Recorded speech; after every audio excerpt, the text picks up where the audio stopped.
There is a specific type of loneliness that no one talks about. It is not the loneliness of being in a room by yourself. It is the loneliness of being in a room full of people who love you, but who don't get you. Have you ever looked at your spouse, or your best friend, or the person you love most in this world, and felt a tiny, sharp pang of distance? You realize that no matter how much you talk, they can never see inside your soul. They can never know your deepest thoughts. They can never understand the exact texture of your pain or the specific color of your joy.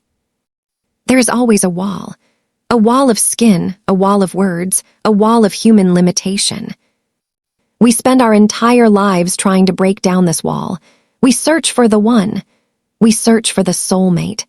We search for that person who will complete our sentences and heal our scars. But the tragedy of the dunya is that no human being can handle the weight of your soul. If you put your entire emotional weight on another human, they will break. They will disappoint you. Not because they are bad, but because they are human. They have their own needs, their own bad moods, their own exhaustion. So, you walk around with a heart that is never fully full. You walk around with a thirst that is never fully quenched. But what if I told you that this thirst is not a mistake? What if I told you that Allah designed this specific gap in your heart on purpose? He left that space empty so that you would not get too comfortable in this temporary hotel. He left it empty so you would look up to the sky and ask for the place where the walls come down.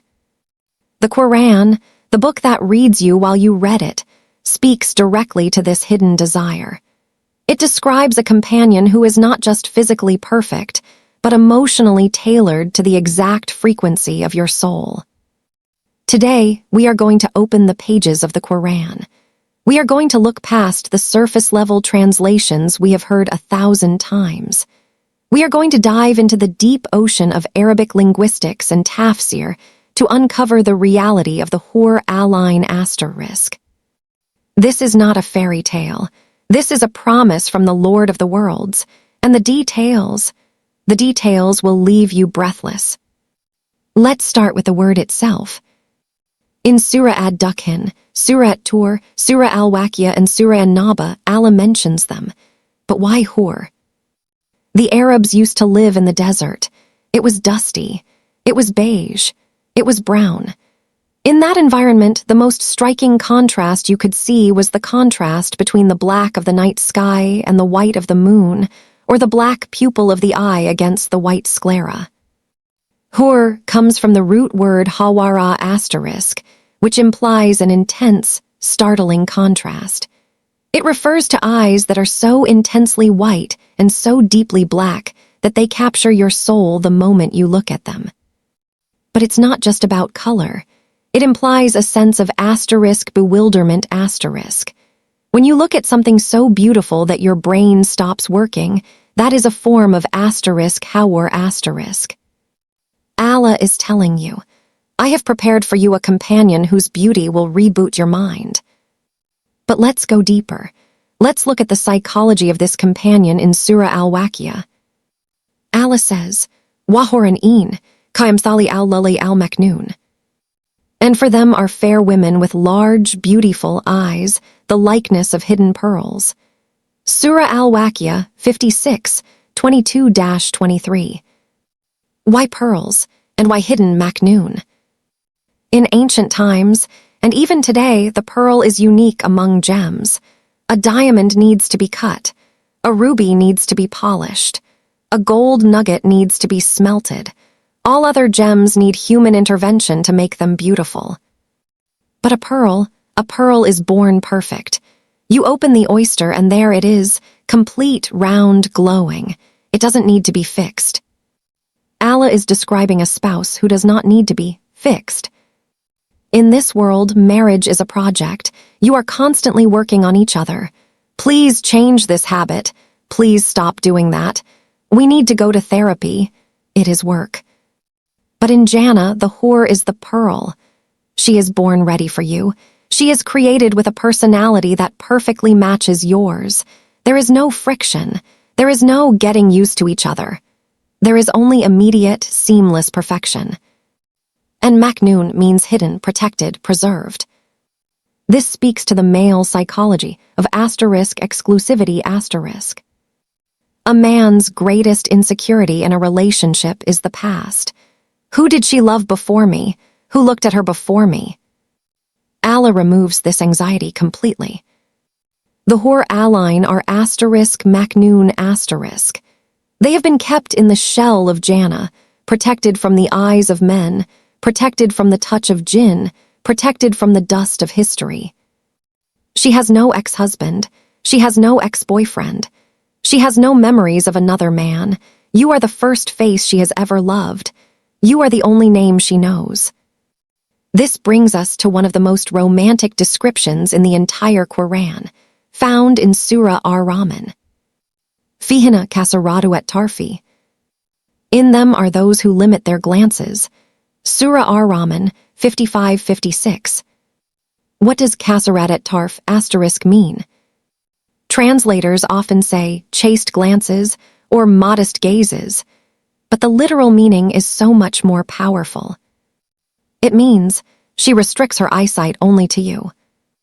Imagine a woman sitting in a room full of kings. Prophet Yusuf is there with his beauty. Prophet Musa is there with his strength, but she doesn't even notice them. Her eyes are locked on you. To her, you are the king. To her, you are the standard of beauty. In this world, you might feel ugly. You might look in the mirror and see a receding hairline or a belly or scars. You might feel invisible. But in Jannah, to your Hoor, you are the most stunning creature in existence. She looks at you with a hunger and an admiration that makes you feel like a giant. And the verse continues. Lam yatmithana insan kabluhum walajan, whom no man or jinn has touched before them. This reinforces that absolute purity, but notice Allah mentions jinn as well. Why? Because in Jannah, our senses are heightened. We interact with dimensions we cannot see here. The Hoor are a creation that transcends our biological limitations.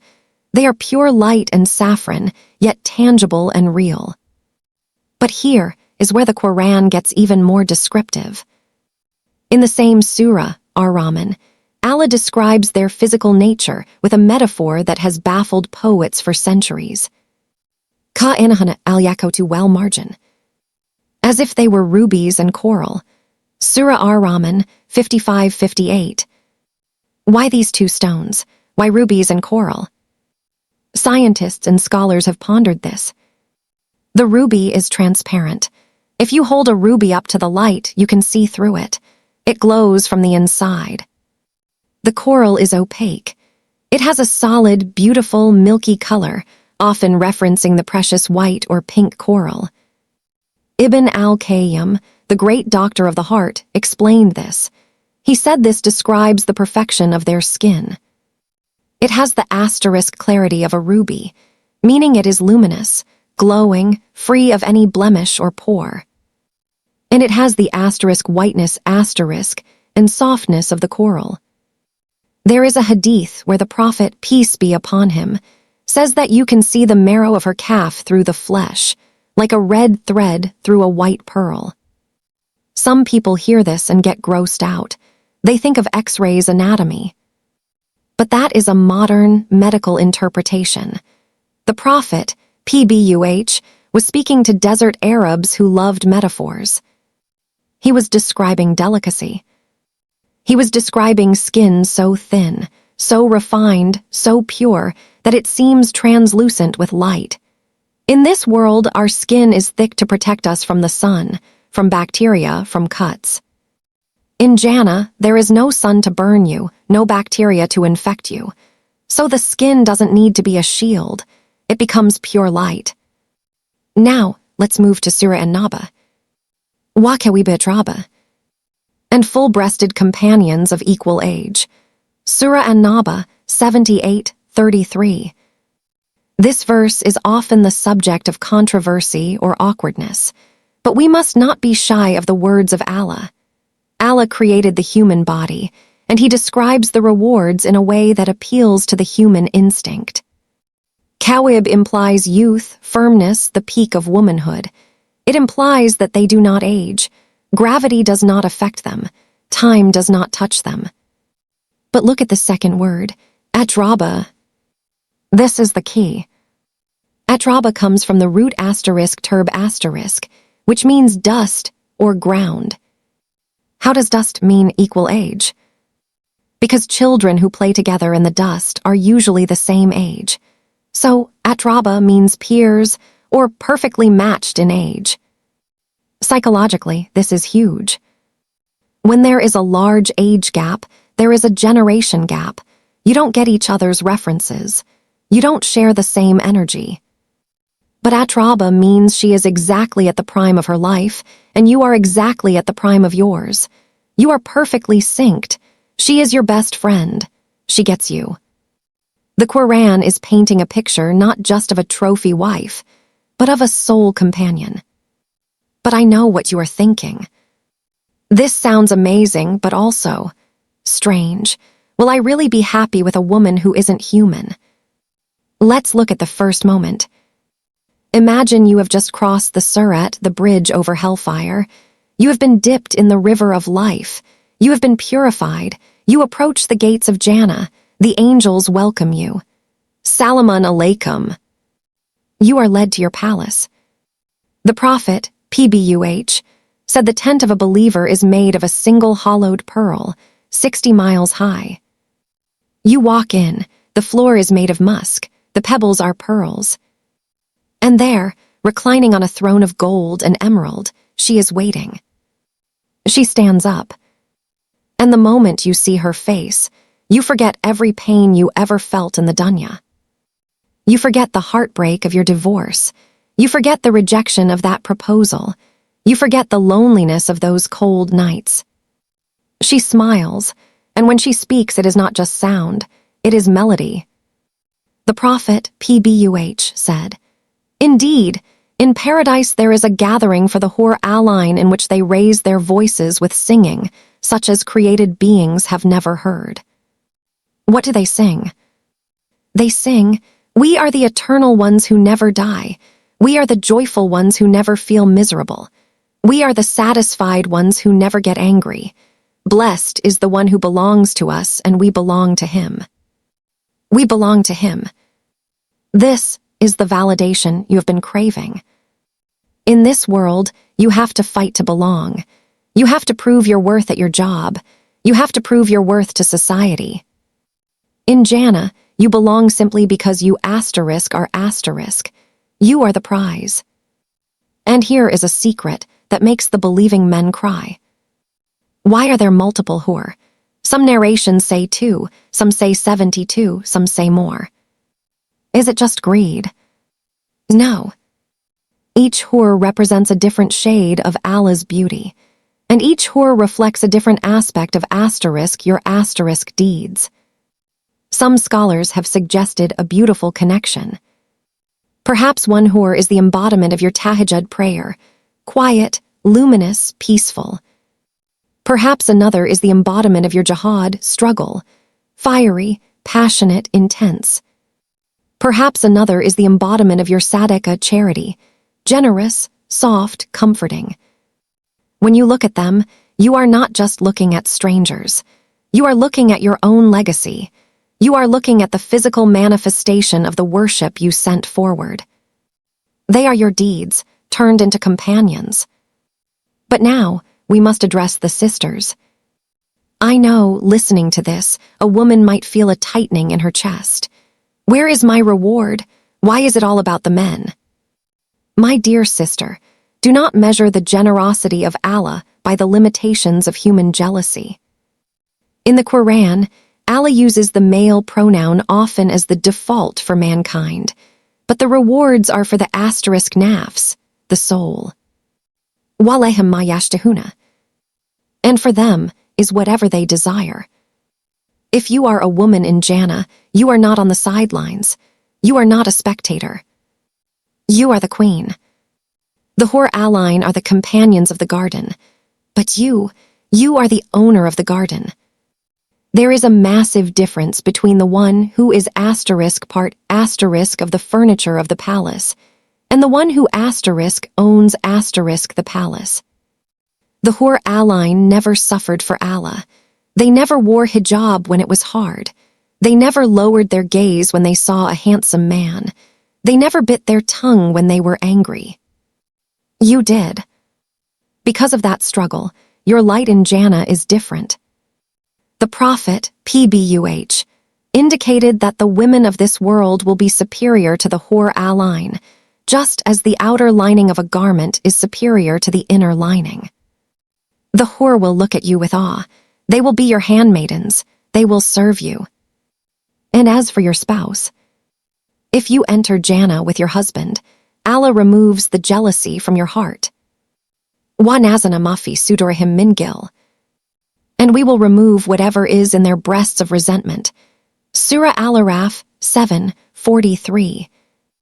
You won't care. In fact, you will be so secure in your status, so overwhelmed by your own beauty and the beauty of Allah's face, that the existence of the Hoor will not threaten you. It will just be another decoration in your vast kingdom.